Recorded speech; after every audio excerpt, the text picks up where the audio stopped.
Hi guys, it's me. I promised you guys a video since like July, but that hasn't happened. Like for many of y'all, 2020 just hasn't been the best year. So I wanted to do a recap video. I can't. Let's go inside.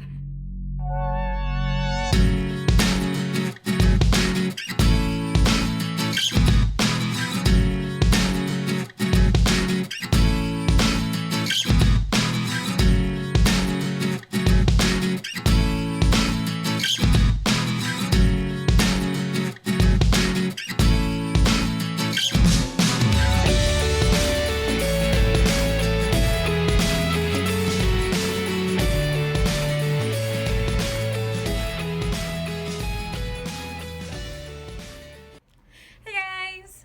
So I have been trying to upload a video since July and I just haven't. Some of you guys have reached out, have DM'd me and know what's been going on, know that, it's been rough. So I guess I wanted to do a recap video and let you guys know of my plans that I have for the upcoming year. Don't get too excited. They're not the most exciting plans, but so this year started off great. My birthday in February, we went to San Miguel de Allende, which we had been wanting to go for like the past 2 years, and we finally went, and it was great. Narrator? You gonna be my narrator today? No, begin. So we finally made it to downtown San Miguel de Allende.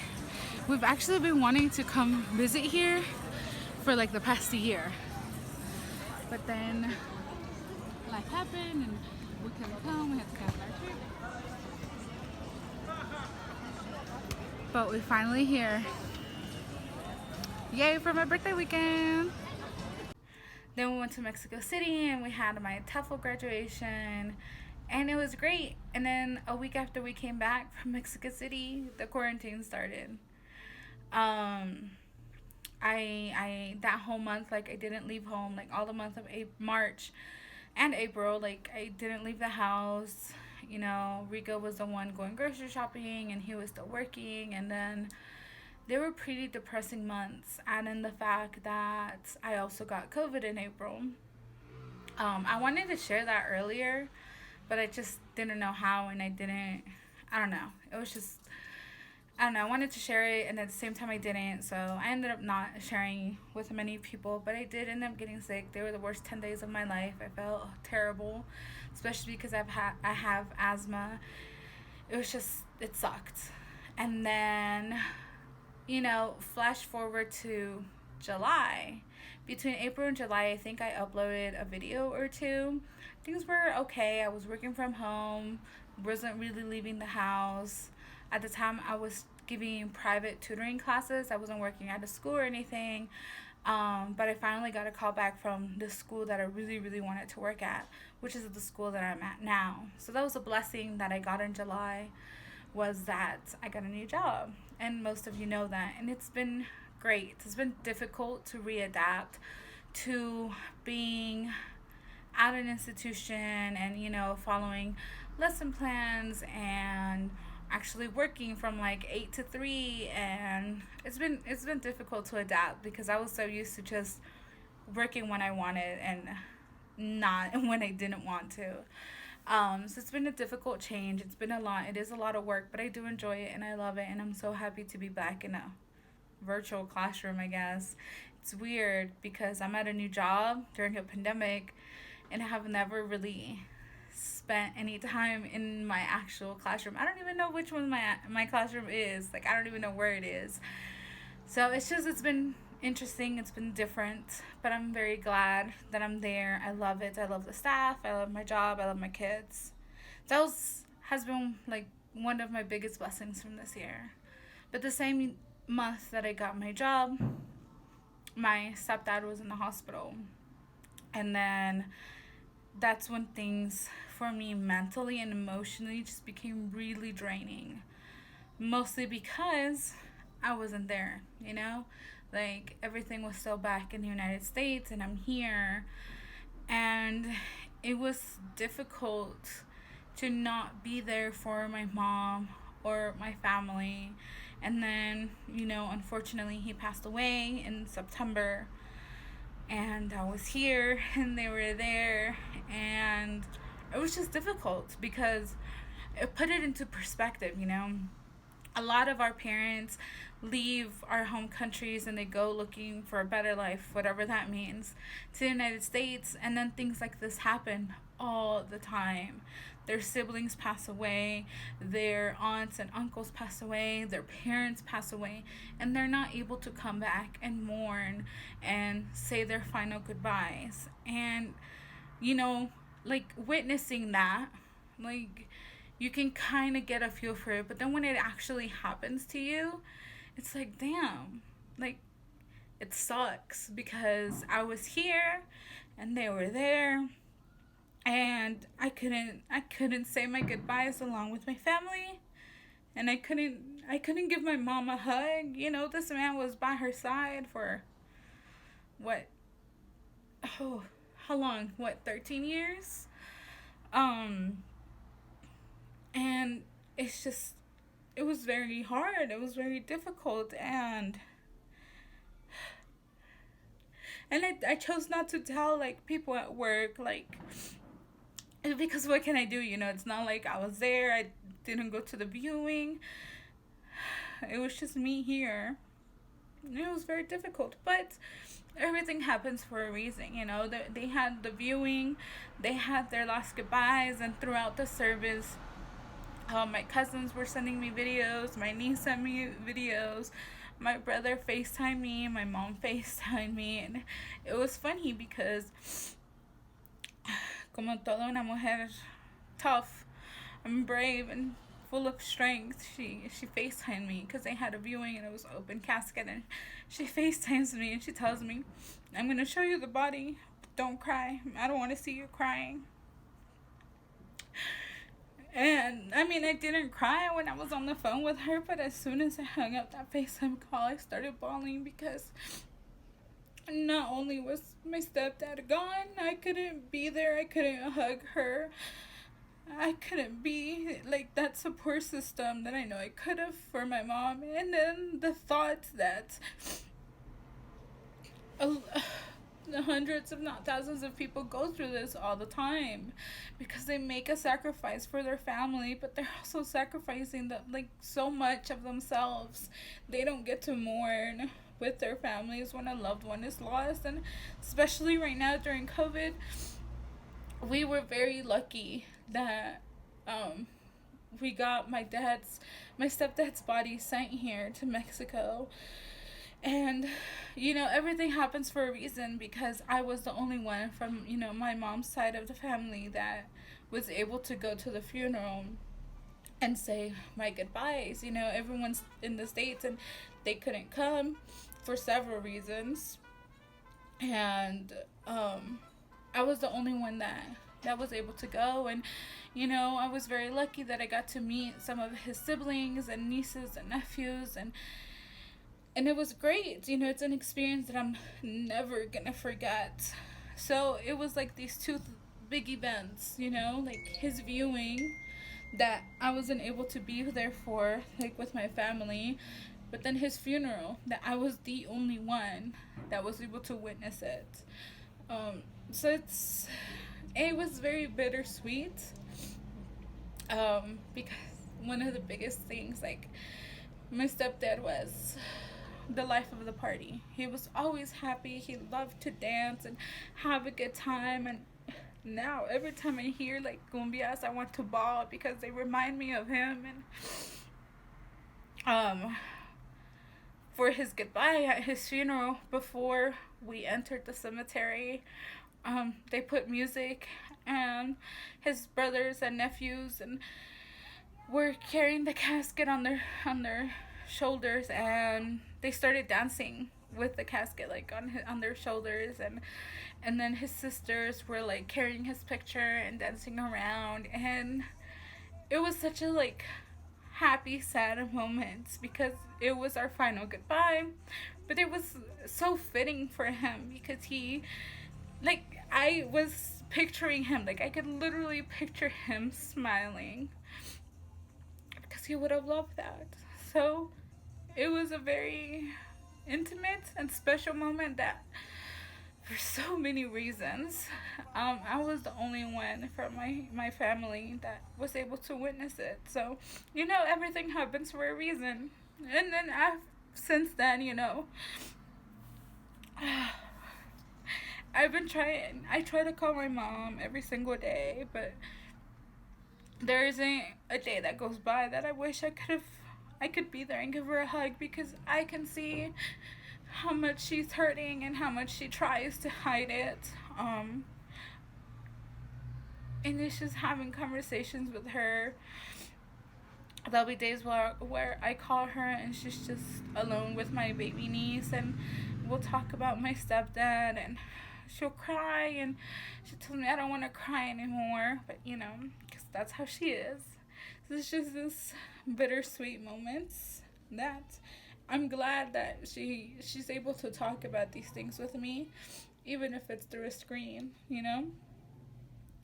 And then, and it's just, that was in September.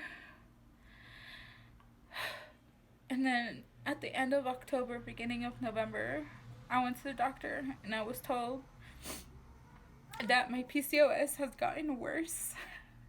Great.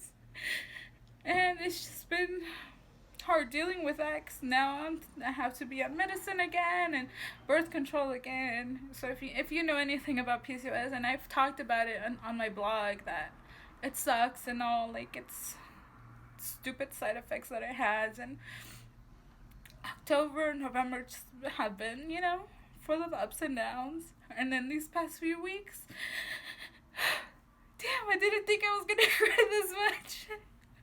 This is why I didn't want to make this video. And these past few weeks have just, I love my job, but it's also a lot of work. And then Rico's been having to do a lot of work. And I think these past few weeks, like, we have both been super stressed and depressed because it's been cloudy, and today's like one of the first days that the sun was out and it was great, and this is why we were trying to record outside to begin with, but stupid Guetas didn't let us. And we just haven't been taking care of ourselves, and we've been like avoiding, cleaning and doing things that we usually were okay doing, but it's been hard. So that's where I've been. That is my recap of life and what it's been like here. It's been, we've been blessed. Thankfully we haven't gotten sick again. There were a few days in November where, we had a sore throat. We had like a little fever, and we were supposed to go visit our older friends for Thanksgiving, but we didn't want to risk it. We had a little cough, a little fever, a little sore throat, and so we decided not to risk it and decided to stay home. Better safe than sorry. And so just being home alone, because we're trying to be as safe as possible and be as healthy as possible. So it's been really draining on both of our mental health. So that's why I haven't uploaded. It's been challenging, as I'm sure it has been for a lot of you. It sounds like I'm complaining, but I'm really not. Everything has happened for a reason. Everything had to happen for a reason. And I'm just thankful that I have, the ones that have messaged me and checked up on me, and, thank you guys. I appreciate it a lot, from the bottom of my heart. Thank you guys. And life here, talking mundane and regular life, it's been boring. We haven't been able to go out. We haven't been able to travel.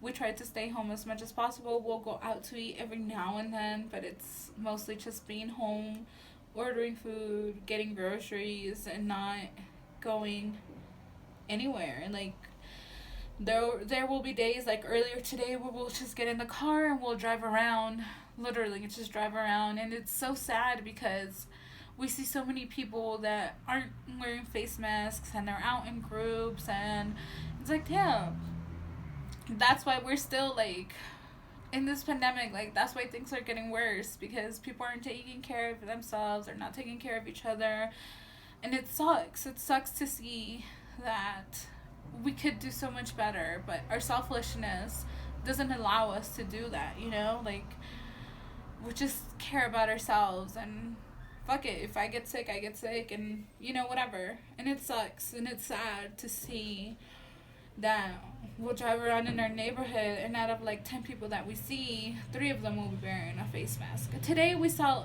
a little bit more people wearing face masks, but it wasn't the majority. You know, it was just some. So it's just, so yeah, it just sucks. It sucks to see that. And I don't know what else. Is there anything else, babe, that has been going on here?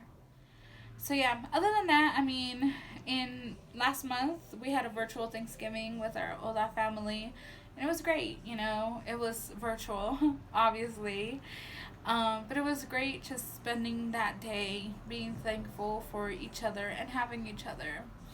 In December, the goal is to go visit our Ola family in Mexico City, and hopefully, God willing, we'll be able to go.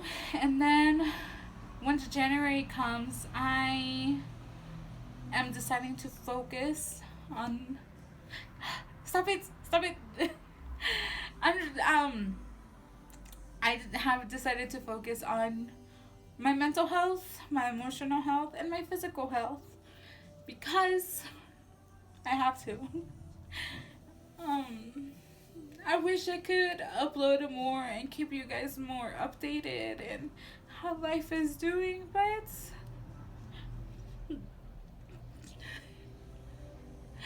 I hate myself. But sometimes you just can't, you know? You have to take care of yourself, and I'm all for self-care. So I gotta do it. I gotta take care of myself. So starting in January, Rico, who's usually behind the camera, is gonna have control over my Instagram and Facebook page. Well, not my personal ones, those are going away for a bit, but Diary of a Native Foreigner, Instagram, and Facebook are gonna be handled by him starting in January. So, you know, maybe you guys will get replies a lot quicker, because I suck at replying. As you guys know, the ones that have messaged me, you guys know that I suck at replying. Like, I take forever. So starting in January, he's gonna be in charge of that. If I upload, cool. That means I'm feeling better. But if I don't, that means I'm just taking care of myself. Maybe Rico decides to do a video of like downtown San Luis and where we live. But that's on him. Like, there's no promises of any videos coming out next year. I will be active through Oda, so if you want to hear my beautiful voice, you can always look out for Oda events. But other than that, I will not really be posting. So it's not goodbye, because my goal is to regain control or take control of my mental and physical health. Like, those are my goals for 2021. And if at one point I'm feeling like, you know what, let's make a video, then I'll do it. But I am not gonna promise anything, and I won't be directly, you know, controlling my social media. So just wanted to let you guys know. And I think that's everything. I don't think there's anything else to tell. I think that's been 2020. So until next time, bye.